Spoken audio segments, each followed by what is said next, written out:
সংসদ অধিবেশন কোরআন শরীফ তেলাওয়াত দিয়ে শুরু হয় না? দেখলে মনে হবে মাশাআল্লাহ, এইমাত্র জান্নাত থেকে এক একজন নেমে এসেছে, কনফার্ম জান্নাতি বটে। ওই ফেরেশতারা ধরে রাখতে চেয়েছিল, পালিয়ে ওই বাংলাদেশে চলে এসেছে আর কি। কোরআন ছাড়া কিছুই বোঝে না, আমার আল্লাহ ছাড়া কিছু ভাবতেই পারে না, এজন্য ওইখানে বসেও কোরআন তেলাওয়াত ছাড়া তাদের কাজে শুরুই করা যাচ্ছে না। লেকিন শুরু করবে কোরআন তেলাওয়াত দিয়ে, সাথে আবার বাংলা অনুবাদও দিয়ে, একটু পরে আইনও করবে আবার সেই কোরআনের বিরুদ্ধে। শুরু কোরআন তেলাওয়াত দিয়ে, আইন আবার কোরআনের বিরুদ্ধে। কেন? কারণ এই দেশে এখনো সাংবিধানিকভাবে এই নীতি মেনে নেওয়া হয়েছে, সার্বভৌম ক্ষমতা আল্লাহর না, সকল ক্ষমতার মালিক আল্লাহকে মানা হবে না, বরং সকল ক্ষমতার উৎস হবে জনগণ, সকল ক্ষমতার মালিক হবে জনগণ। জনগণ যাকে মনে চায় ক্ষমতা বসাবে, এরপর যা মনে চায় বৈধ বানাবে, যা মনে চায় অবৈধ বানাবে, মনে চাইলে বেশ্যাখানা বৈধ করে দিবে, মনে চাইলে মদের বারের লাইসেন্স দিয়ে দিবে, মনে চাইলে ভাস্কর্যের নামে মূর্তি সয়লাভ ঘটাবে, মনে চাইলে অর্থনীতির ভিত্তি সুদ বানাবে, মনে চাইলে বিভিন্ন হারামকে হালাল করবে, মনে চাইলে গান বাজনা অপকর্ম অশ্লীলতা বেহায়াপনা এগুলোকে ব্যাপকভাবে ছড়িয়ে দিবে, যা মনে চাইবে তাই করবে, কারণ ক্ষমতার মালিক তারাই হয়ে গিয়েছে। এমনকি বিগত দিনে শরীফা পর্যন্ত ঢোকানোর চেষ্টা করা হয়েছে আমাদের সিলেবাসে। এগুলো তো কোরআনের উপর যদি আসলে ঈমান থাকতোই, কোরআনের উপর যদি আসলে ঈমান থাকতোই, এগুলো তো করতে পারার কথা না। হ্যাঁ, কোরআন রেখেছে জাস্ট বরকতের কিতাব হিসাবে। বিপদে পড়েছে, কোরআন খতমের ব্যবস্থা করো। বাপ অসুস্থ, মা মারা গিয়েছে, কোরআন খতমের ব্যবস্থা করো। ভিসা হচ্ছে না, কোরআন খতমের ব্যবস্থা করো। ভূমিকম্প হয়ে মানুষ মরেছে, কোরআন খতমের ব্যবস্থা করো। বিপদে পড়লে খালি কোরআন লাগে, সুখের দিনে কোরআন লাগে না, সুখের দিনে কোরআন লাগে না। পুরাই মক্কার মুশরিকদের মতো অবস্থা, পুরাই মক্কার মুশরিকদের মতো অবস্থা। ওই জামানায় তারা কি করতো? এমনি সারা বছর শিরিক করতো, মূর্তি পূজা করতো, পৌত্তলিকতায় মেতে থাকতো। তো যেই মাত্র সাগরে যেত, সাগরে গিয়ে যদি ঝড়ের কবলে পড়ে যেত, মনে হতো এই বুঝি নৌকা ডুববে ডুববে অবস্থা। ওই সময় আর দেবদেবীর নাম মনে থাকতো না। আল্লাহ কোরআনে বলেন, ফাইদা রাকিবু ফিল ফুলক দাউল্লাহ মুখলিসিনা লাহুদ্দিন, সব ভুলে গিয়ে খাঁটি দিলে ইখলাসের সাথে আল্লাহ আল্লাহ আল্লাহ আল্লাহ আল্লাহকে ডাকতে শুরু করতো। তো যেই মাত্র তরি এসে, যেই মাত্র তার নৌকা পারে এসে ভিড়তো, অমনি ইদা হুম ইউশরিকুন, আবার আল্লাহকে ভুলে গিয়ে শিরকে লিপ্ত হতো। ওই আমাদের দেশেও হয়, নির্বাচন সামনে আসলে এক একজন ইসলামের খাঁটি সৈনিকে পরিণত হয়, জিন্দা শাহজালালে পরিণত হয়, ইসলাম ছাড়া কিছু বোঝে না, টুপি ছাড়া কোথাও যায় না, এমনকি জুম্মার দিন পর্যন্ত সবার সামনে গিয়ে হাজির হয়ে যায়, মাহফিলে পর্যন্ত শ্রোতা একজন বেড়ে যায়, মানে মাহফিলেও নিয়মিত হাজির হয়ে যায়, সব ঠিক আছে।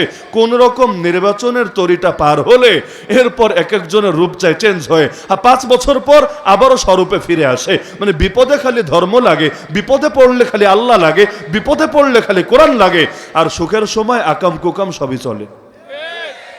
মানে অতীতের সাথে বর্তমানের কি আজীব মিল, তাই না? অতীতের সাথে যদি মিল না থাকতো, আমার আল্লাহ কোরআনে অতীতের এত গল্প শোনাতেন না। কোরআন গল্পের বই না। আপনাদের কি ধারণা কোরআন গল্পের বই, কেচ্ছা কাহিনীর বই? কোরআন কিসের? হেদায়েতের কিতাব, জীবন বিধান, গাইডলাইন। তাহলে আল্লাহ অতীতের এত গল্প শোনান কেন? এই কারণে শোনান, অতীত শুধু অতীতই না, অতীতের সাথে আগামীর এবং অতীতের সাথে বর্তমানের বহুত মিল থাকবে। যেই যেই ঘটনায় মিল আছে, আমার আল্লাহ সেগুলোই আলোচনা করেছেন ব্যাপকভাবে। এমনকি আমার নবী যখন আসলেন সমাজে, এর আগে যে জাহিলি সমাজ ছিল, ওই জাহিলি সমাজের সাথে অক্ষরে অক্ষরে মিল পাবেন আজকের সমাজের। শুধু 1-2 ক্ষেত্রে না, হাজারো ক্ষেত্রে, হাজারো। যেমন একটা উদাহরণ দেই, যদি উদাহরণটা হজম করা অনেকের জন্য কঠিন, সব খাবার তো আর হজম করা একরকম হবে না। আলোচকের সব আলোচনাও হজম করা সমান হবে না, কোনোটা একটু শক্ত ঠেকবে পেটে, কোনোটা একটু নরম ঠেকবে, মিলায় মিশে চলবে। সবাই তো আর মিষ্টি মিষ্টি কথা বলতে পারে না, কারো কারো কথা একটু ঝালঝালি হয়ে থাকে। যেমন বর্তমানে বাংলাদেশে পুলিশদের পোশাক পরিবর্তন করে দেওয়া হয়েছে না? এখনো সবাই ভাগে পায় নাই, যারা ভাগে পায় নাই তারা হয়তো পুরাণটা পড়ছে, যারা ভাগে পেয়েছে ওই আমাদেরই মাঝে মাঝে চিনতে জটিল হয়, রাস্তায় মাঝে মাঝে কনফিউজড হয়ে যায়, হঠাৎ সামনে পড়ে গেলে কিরে চকিদার না পুলিশ, মানে অনেকটা সেম সেম, একটু একটু মিল থাকে আর কি। তো এখন দেখা যাচ্ছে যে পোশাক পরিবর্তন করা হয়েছে, যুক্তি কি? হাকারা বাপের টাকা দিয়ে করে নাই, আমাদের করের টাকা দিয়ে করেছে। তো আমাদের টাকা দিয়ে কোনো কিছু হলে ওইটার রহস্য জানার অধিকারও তো আমাদের আছে, তাই না? স্বাভাবিক, আমার টাকা দিয়ে কাম করবেন আর আমি প্রশ্ন করতে পারবো না, এটা তো হয় না। এজন্য আপনাদের টাকায় মাহফিল করে, মাহফিলের হিসাবও শোনায় দেয়। আপনাদের টাকায় মাদ্রাসা চলে, অডিট করে হিসাবও দিয়ে দেয়। আপনাদের টাকায় মসজিদ চলে, মসজিদে আয় কেমনে হয়, ব্যয় কেমনে হয়, এগুলো আপনাদেরকে জানায় দেয়। তো আমাদের দেশটাও তো আমাদের টাকায় চলে নাকি অন্য কারো টাকায় চলে? দেশটা আমাদের টাকায় চলে, তো কোন জিনিস কিভাবে ব্যয় হয়, কোথায় যায়, এগুলো নিয়ে জানার অধিকারও আমাদের আছে।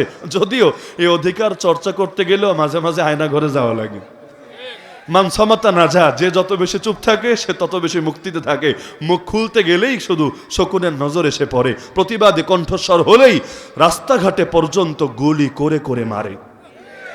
তো এখন এই যে পুলিশের পোশাক পরিবর্তন করা হয়েছে, যুক্তি কি? যুক্তি হলো আগের পোশাকে বিভিন্ন পাপের কলঙ্কের দাগ লেগে আছে। পোশাক যদি পাল্টে দেওয়া হয় দাগ তো দূর হবে। ওই প্রতি বছর আমাদের ছেলেদেরকে মাদ্রাসায় বা স্কুলে যেমন নতুন ইউনিফর্ম দেয়, নতুন পোশাক দেয়, কেন? আগেরটা পুরো বছর পড়তে পড়তে দাগ টাগ লেগে গেছে, ঠিক আছে নতুনটা পরো, আর দাগ টাগ থাকবে না, দাগ টাগ থেকে মুক্ত থাকবে। তা আগের পোশাকে আবু সাঈদের রক্তের দাগ আছে, আমাদের শাপলা শহীদদের রক্তের দাগ আছে, এমনকি আমাদের হাতে যে হাত করা পরিয়েছে অন্যায়ভাবে ওই দাগও তো আছে। এখন কি করা দরকার? পোশাকটা পাল্টে দিলেই দাগ তো দূর হবে। হ্যাঁ, ওই একই কালারের পোশাক পাল্টালে আবার দাগ দূর হবে না, জাস্ট পোশাকের কালারটা চেঞ্জ করে দিলে দাগ দূর হবে। সেটা পুলিশেরই হোক, র্যাবেরই হোক। যেমন র্যাব কালো পোশাক পরে, এখন যদি আগামীতে অনেকের পছন্দের রং পিঙ্ক কালারের পোশাক পরাইয়া দেওয়া হয় তাহলে মনে হয় আর কোনো দাগ থাকবে না, সব দাগ দূর হয়ে যাবে। কিন্তু আপনি চিন্তা করেন এই যুক্তি আর তৎকালীন সময়ে মক্কাবাসীর যুক্তির মধ্যে পার্থক্য কোথায়? আমার নবী তার দাওয়াত শুরু করার আগে আপনারা জানার কথা, লোকে হজ করতো দুইভাবে। যারা বড় লোক, বেশি টাকা পয়সা আছে, নতুন জামা কাপড় গায়ে দিয়ে হজ করে ফেলতো, তওয়াফ করতো। আর যাদের অত টাকা পয়সা নাই, ওই জামানায় ক্যাশ টাকা মানুষের কমই ছিল, কাপড় চোপড়ও সংকট ছিল, যাদের নতুন কাপড় কেনার সামর্থ্য নাই, তারা চিন্তা করত যেই কাপড় পরে পাপ করেছি, পাপের দাগ লেগে আছে যেই কাপড়ে, এই কাপড় পরে আল্লাহর ঘর তওয়াফ করে কিভাবে? আল্লাহর একটা সম্মান আছে না, আল্লাহর একটা ইজ্জত আছে না, এই কাপড় পরে তওয়াফ করলে তো আল্লাহর ইজ্জতের প্রতি এটা বৃদ্ধাঙ্গুলি প্রদর্শন হবে। তো কি করা যায়? ওদের মাথায় চিন্তা আসলো, আমাদের মতো আর কি, ওদের মাথায় চিন্তা আসলো, তাহলে পোশাক যেহেতু পাল্টাতে পারছি না, পয়সা নাই, এক কাজ করি পোশাক খুলে ফেলি, জন্মদিনের পোশাকেই কাজ সারি। জন্মদিনের পোশাক মানে যেই পোশাক পরে মায়ের পেট থেকে দুনিয়াতে এসেছেন আর কি, চামড়ার পোশাক, এই চামড়ার পোশাক পরেই কাজ সারি।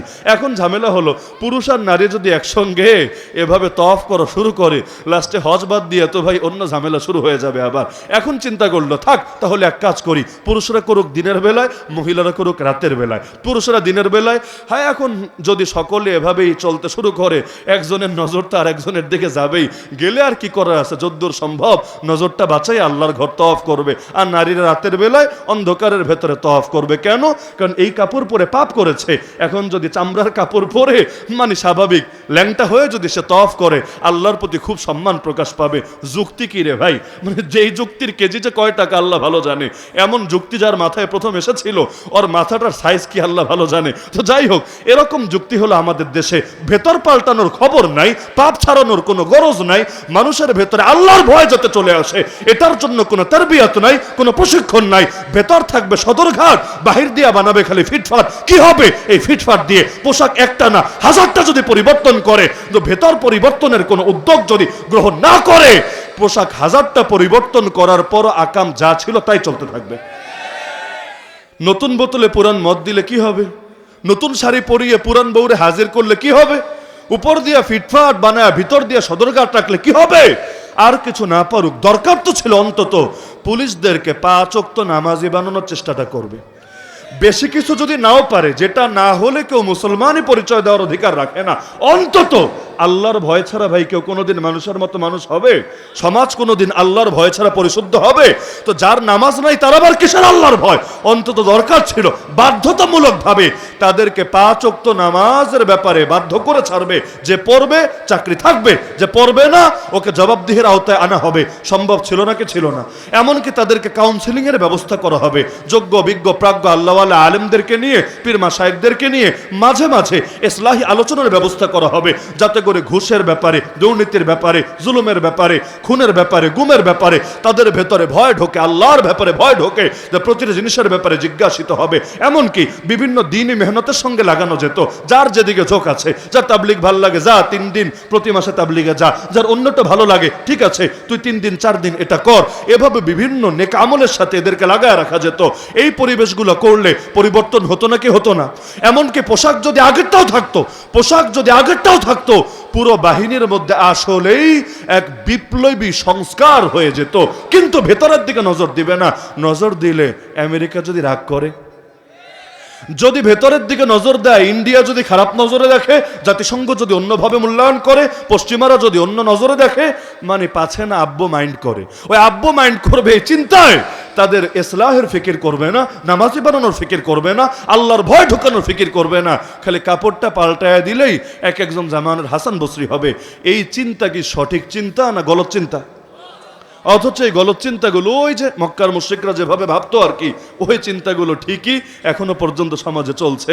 আরে ফেরাউনের সাথে কি মিল আছে এই যুগের জালেমদের? না হলে ফেরাউনের গল্প এত বেশি করার কি দরকার ছিল পাক কোরআনে? কোরআন তো গল্পের বই না। অথচ ফেরাউনের নাম ৭৪ বার এসেছে কোরআনে, ৭৪ বার, যেখানে মোহাম্মদ শব্দটা এসেছে মাত্র 4 বার। কই 4 আর কই ৭৪, ৭০ বার বেশি। কেন? মোহাম্মদ সাল্লাল্লাহু আলাইহি ওয়াসাল্লামের মর্যাদা কম, আর ফেরাউন অনেক বড় বুজুর্গ, অনেক বড় দরবেশ, অনেক বড় পীর, অনেক বড় আল্লাহওয়ালা, এই কারণে না। বরঞ্চ কোরআনে আমার আল্লাহ ভালো চিনিয়েছেন, মন্দও চিনিয়েছেন, ভালো চেনার উদাহরণও দিয়েছেন, মন্দ চেনার উদাহরণও দিয়েছেন। তো মন্দ চেনার জন্য এমন একটা পারফেক্ট উদাহরণ দিয়েছেন হার জামানায়, যার প্রতিচ্ছবি সমাজে পাওয়া যাবে। আমার আল্লাহ বুঝিয়ে দিয়েছেন যতদিন নমরুদ থাকবে তার মোকাবেলায় কাউকে না কাউকে ইব্রাহিম তো হতে হবে, যতদিন ফেরাউন থাকবে তার মোকাবেলায় কাউকে না কাউকে মুসা তো হতে হবে, যতদিন আবু জাহল থাকবে তার মোকাবেলায় কাউকে মোহাম্মদ আরবি তো হতে হবে, যতদিন গৌর গোবিন্দ থাকবে তার মোকাবেলায় কাউকে না কাউকে শাহজালাল তো হতে হবে, যতদিন সোভিয়েত ইউনিয়ন থাকবে তার মোকাবেলায় কাউকে না কাউকে জালালউদ্দিন হাক্কানি ইউনুস খালিস তো হতে হবে, যতদিন আগ্রাসী আমেরিকা থাকবে তার মোকাবেলায় কাউকে না কাউকে মোল্লা মোহাম্মদ ওমর তো হতে হবে, যতদিন পর্যন্ত ফ্যাসিস্টরা থাকবে তার মোকাবেলায় কাউকে না কাউকে জামানার বিপ্লবী আবাবিল তো হতে হবে।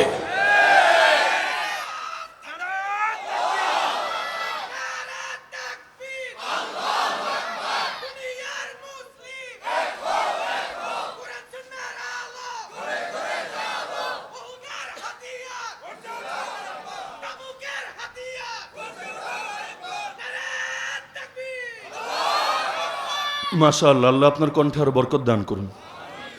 তো আল্লাহ রসুল যখন তাদেরকে সেই নাজাসির দেশে পাঠালেন হাবাসায়, মনে আছে তো? হাবাসায় পাঠানোর পর পেছনে পেছনে মক্কার কয়েকজন লিডারও হাজির তাদেরকে ফিরিয়ে আনার জন্য। এখন যেমন ইন্টারপোল